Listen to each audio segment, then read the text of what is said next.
Baahubali budget 3,22,359 కోట్ల రూపాయలతో రాష్ట్ర పద్దు ఏపీ చరిత్రలో ఇదే అత్యధికం. విధ్వంసం నుంచి పునర్నిర్మాణమే లక్ష్యం, సంక్షేమం అభివృద్ధి సమతూకం, ఎన్నికల హామీల అమలుకు పెద్దపీట. సో నిన్న ఏపీలో అయితే కనుక పూర్తి స్థాయి బడ్జెట్ ప్రవేశపెట్టడం జరిగింది. చరిత్రలో అంటే ఏపీ చరిత్రలో ఎన్నడూ లేని విధంగా 3,22,359 కోట్లతో అయితే కనుక బడ్జెట్ ప్రవేశపెట్టారు. ఈ సందర్భంలోనే చంద్రబాబు నాయుడు కొన్ని వ్యాఖ్యలు చేశారు. అది ఒక్కసారి చూద్దాం. స్వర్ణాంధ్ర విజన్ 2047లోని 10 సూత్రాల సాధనకు ఈ 2025-26 బడ్జెట్ వారధిగా నిలుస్తుంది. సంక్షేమం అభివృద్ధి సుపరిపాలనే లక్ష్యంగా పనిచేస్తున్న కూటమి ప్రభుత్వం ప్రవేశపెట్టిన ఈ బడ్జెట్ రాష్ట్ర పునర్నిర్మాణానికి పునాది కానుంది. ఎన్నికల్లో ఇచ్చిన హామీలను నెరవేర్చేలా సూపర్ 6 పథకాల అమలుకు సహేతుక కేటాయింపులు జరిపాం. స్వర్ణాంధ్ర సాకారం దిశగా ఇది మార్గనిర్దేశకం చేయనుంది అని చెప్పేసి సీఎం చంద్రబాబు నాయుడు అయితే చెప్పారు. ఏదైతే ఆంధ్రప్రదేశ్ ని 2047కి స్వర్ణాంధ్రప్రదేశ్ గా చేయాలన్న సంకల్పంతో ఉన్నామో దానికి ఈ బడ్జెట్ వారిది కానుంది అని చెప్పేసి స్పష్టంగా చెప్పారు.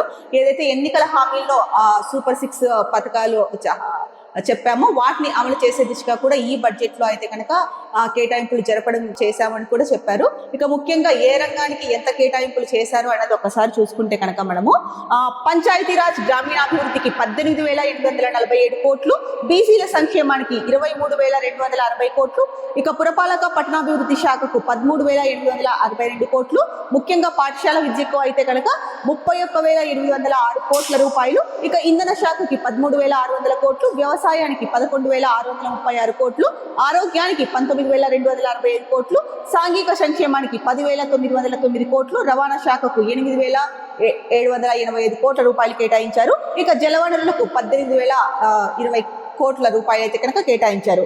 ఇక ముఖ్యంగా చూసుకుంటే కనుక అలాగే స్వర్ణాంధ్ర 2047 లక్ష్య సాధన దిశగా తొలి అడుగులు వేస్తున్నామని చెప్పారు. ఇక ఆస్తుల సృష్టికి అంటే సంపద సృష్టికి అయితే కనుక 40,635 కోట్ల రూపాయలు కేటాయించారు. ఇక ముఖ్యంగా విద్యకు 34,311 కోట్లు కేటాయించారు. తల్లికి వందనం 9,407 కోట్ల రూపాయలు కేటాయించారు.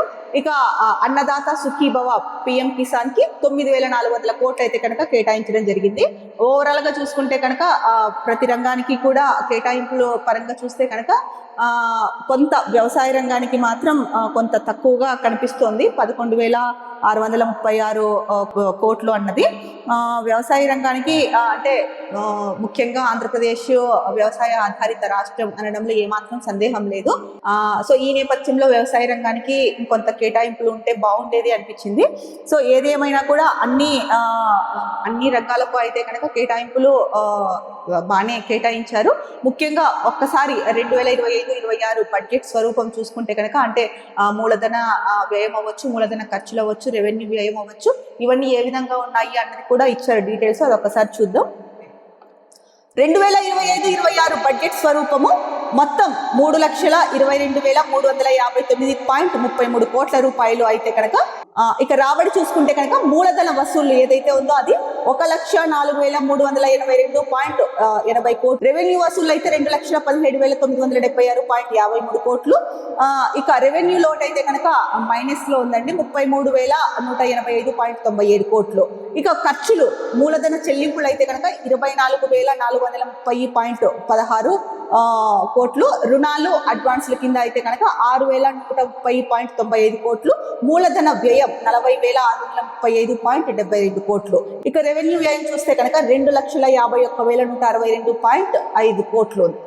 ఇక ద్రవ్యలోటు చూసుకుంటే కనుక -79,926.90 కోట్ల రూపాయలు అయితే కనుక ఉంది. ఇది ఓవరాల్ గా బడ్జెట్ స్వరూపం అంటారు. ముఖ్యంగా తెలుగు భాషాభివృద్ధికి అయితే కనుక 10 కోట్లు కేటాయించడం జరిగింది. మాతృభాషను పరిరక్షించడానికి మాతృభాషకి అయితే కనుక 10 కోట్లు కేటాయించడం జరిగింది. ఎందుకంటే ఈ మధ్య కాలమే కాదు, చాలా ఇయర్స్ నుంచి మాతృభాష అంతరించిపోతుందా అన్నట్టు చాలా మంది ప్రముఖులు అయితే కనుక ముఖ్యంగా తెలుగు రచయితలు, కవులు అవ్వచ్చు, మాతృభాషకి ప్రాధాన్యం తగ్గుతుంది, ఇలాగే చేస్తే అంతరించిపోతుందేమో అన్న ఒక ఆందోళన కూడా నెలకొంది కొన్నేళ్ల క్రితం. సో ఈ నేపథ్యంలో మాతృభాషకి కూడా పెద్దపీట వేస్తున్నామని చెప్తూ 10 కోట్లు అయితే కేటాయించడం జరిగింది. ఈ కాంపిటేటివ్ యుగంలో ఇంగ్లీష్ అవసరం, అలాగనేసి మాతృభాషని త్యజించమని అయితే కనుక కాదు కదా. ఇంగ్లీష్ కంపల్సరీ ఉండాలి, ఎందుకంటే ఏ జాబ్కి వెళ్ళినా ఏది వెళ్ళినా కూడా ఇప్పుడున్న పోటీ ప్రపంచంలో కమ్యూనికేషన్ స్కిల్స్ ఇంగ్లీష్కి అధిక ప్రాధాన్యత ఇస్తున్నారు. సో ఇంగ్లీషు నేర్చుకోండి, ఇంగ్లీష్ మాట్లాడండి ఉద్యోగపరంగా, ఇదంతా కాదనట్లేదు. కానీ మాతృభాషని మాత్రం నిర్లక్ష్యం చేయకూడదు. ఇంకొకటి చాలా మంది చెప్పేది ఏంటంటే కనుక పెద్ద పెద్ద వాళ్ళు కూడా మన మాతృభాష పైన మనకి ఎంత పట్టు ఉంటే ఇంగ్లీష్ని అంత సులువుగా నేర్చుకోవచ్చు అని చెప్పేసి చాలా మంది పెద్ద పెద్ద వాళ్ళు ప్రముఖులు చెప్పిన మాట ఇప్పటికీ కూడా అదే చెప్తున్నారు. సో ఈ నేపథ్యంలో అంటే కనీసం ఇద్దరు తెలుగు వాళ్ళు కలిసినప్పుడైనా తెలుగులో మాట్లాడుకోండి అని చెప్పేసి చాలా సందర్భాల్లో చాలా మంది అంటే రచయితలు అవ్వచ్చు, కవులు అవ్వచ్చు, తెలుగు భాషా ప్రేమికులు అవ్వచ్చు చెప్తూ ఉన్నారు. సో ఈ నేపథ్యంలో మాతృభాషను పరిరక్షించడానికి అయితే కనుక 10 కోట్లు కేటాయించడం జరిగింది. అంటే ఈ బడ్జెట్ కి సంబంధించి మరొకటి కూడా చెప్పారు ఇక్కడ, విధ్వంసం నుంచి పురోగతి వైపు వెళ్తోంది. గత 5 ఏళ్లలో జగన్ ప్రభుత్వం చేసిన విధ్వంసం అంతా ఇంత కాదు. సో ఏకంగా 95 కేంద్ర ప్రభుత్వ పథకాలను నిలిపివేయడం వల్ల రాష్ట్రం 39,642 కోట్లు నష్టపోయింది. కొన్ని పథకాలకు కేంద్రం ఇచ్చిన నిధుల్ని గత ప్రభుత్వం మళ్లించింది. కూటమి ప్రభుత్వం అధికారంలోకి వచ్చిన మొదటి సంవత్సరమే తన వాటాగా 9,371 కోట్లు వెచ్చించి 74 పథకాలని పునరుద్ధరించింది. వాటిని మరింత గాడిలో పెడుతూ మిగతా పథకాలన్నీ పునః ప్రారంభించే దిశగా ఈ బడ్జెట్లో అనేక నిర్ణయాలను ప్రకటించింది అని చెప్పేసి ఇచ్చారు. సో ఏదైతే గత ప్రభుత్వ హయాంలో విధ్వంసం నడిచిందో దాని నుంచి ఇప్పుడు పురోగతి వైపు వెళ్తున్నాము అని చెప్పేసి ప్రధానంగా చెప్తున్నారు.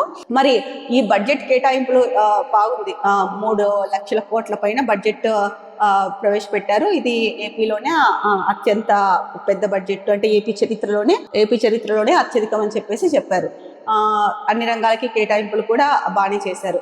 కానీ ఈ కేటాయింపులు ఎప్పుడైతే ఏ రంగానికైతే మీరు కేటాయింపులు జరిపారో ఆ రంగంలో ఆ రంగానికి ఉపయోగించి ఆ రంగం అభివృద్ధికి ఖర్చు పెడితే కనుక అప్పుడే సఫలీకృతమై మీరు ప్రవేశపెట్టిన బడ్జెట్, మీరు కేటాయించిన కేటాయింపులు సఫలీకృతమై విజయవంతం అవుతుంది.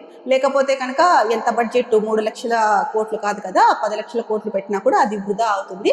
కాబట్టి ఏదైతే కనుక ప్రతిష్టాత్మకంగా అన్ని రంగాలకు అంటే ఇంత పెద్ద బడ్జెట్ ప్రవేశపెట్టి అన్ని రంగాలకు మీరు కేటాయింపులు జరిపారో ఈ కేటాయింపుల్ని ఆయా శాఖల వాళ్ళు, ఆయా శాఖ మంత్రులు లేదా ఆయా శాఖల మంత్రులు, ఉన్నతాధికారులు ఎవరైతే ఉన్నారో వాళ్ళు ఆ అమౌంట్ని ఆ రంగానికి కేటాయించే విధంగా చూసుకోవాల్సిన బాధ్యత అయితే ఎంతైనా ఉంది. అప్పుడే అభివృద్ధి జరుగుతుంది. బడ్జెట్కి కూడా ఒక అర్థం ఉంది. లేకపోతే కనుక ఇది అంత కేటాయింపులు జరిపినప్పటికీ కూడా అంత ఉపయోగకరంగా ఉండదు. ఆ డబ్బులు ఏమయ్యాయి కూడా తెలియని పరిస్థితి ఏర్పడుతుంది. సో ఇలాంటిది జరగకోకుండా, సో మీరే అంటున్నారు విధ్వంసం వైపు నుంచి పురోగతి వైపు వెళ్తున్నాము అని చెప్పేసి. సో విధ్వంసం నుంచి పురోగతి వైపు వెళ్ళేటప్పుడు కేటాయింపులు ఒకటి చేస్తే సరిపోదు. ఆ కేటాయింపుల్ని సక్రమంగా సద్వినియోగంగా ఏ రంగానికి కేటాయించారో ఆ రంగానికే ఖర్చు పెట్టాలి, ఆ రంగాన్ని అభివృద్ధి చేయాలి. అది చేయాల్సిన బాధ్యత రాష్ట్ర ప్రభుత్వం మీద ఉంది. రాష్ట్ర ప్రభుత్వము ఆయా శాఖల మంత్రులు కావచ్చు, ఉన్నతాధికారులు కావచ్చు, వాళ్ళకి చెప్పి ఈ రంగానికి ఇంత బడ్జెట్, ఇది అందరికీ తెలుసు, మంత్రులకి ఉన్నతాధికారులకి అందరికీ తెలుసు ఏ రంగానికి ఎంత బడ్జెట్ కేటాయించారన్నది. సో ఆ రంగాన్ని అభివృద్ధి చేయాల్సిన బాధ్యత అయితే కనుక రాష్ట్ర ప్రభుత్వం మీద ఉంది.